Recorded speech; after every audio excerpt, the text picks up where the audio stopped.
Hey YouTube, just wanted to do a quick video showing the coolant change of the Lexus LS460. Mine's a 2011, but this should work for all of them, at least for the these gens 007 to 012. So anyway, pretty simple. Right down in there, you can see it's not focused, but the yellow white thing right there is the petcock. There we go.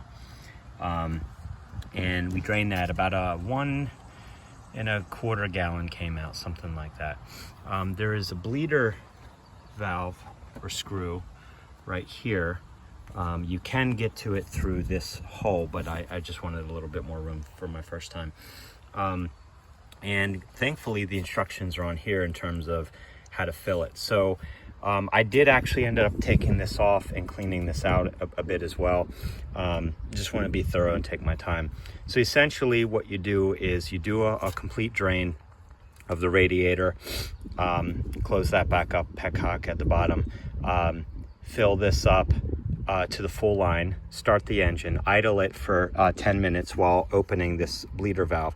I did see another video on YouTube where he filled it from there and also didn't purge it. So he was helpful in terms of, gaining access to stuff, but unfortunately that's not the right procedure. So open that up, start the engine, fill this to the fill line, and then pretty much for 10 minutes, you'll just see in here that it'll just start bubbling up.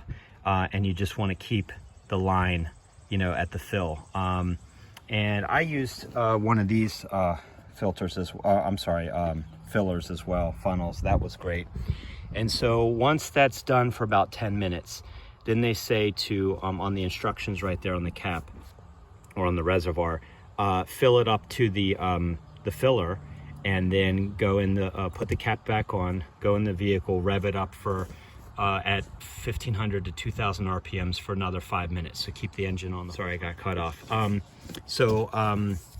Fill this up to the reservoir, put the cap on, close the bleeder valve.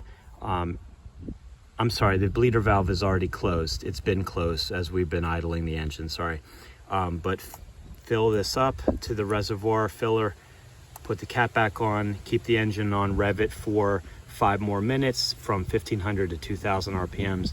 Then they say shut it off and wait until everything cools and then top it off. So it should cool down, go down a little bit.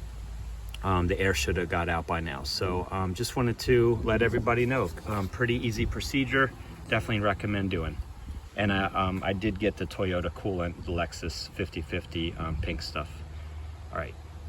Thank you for listening and for considering subscribing.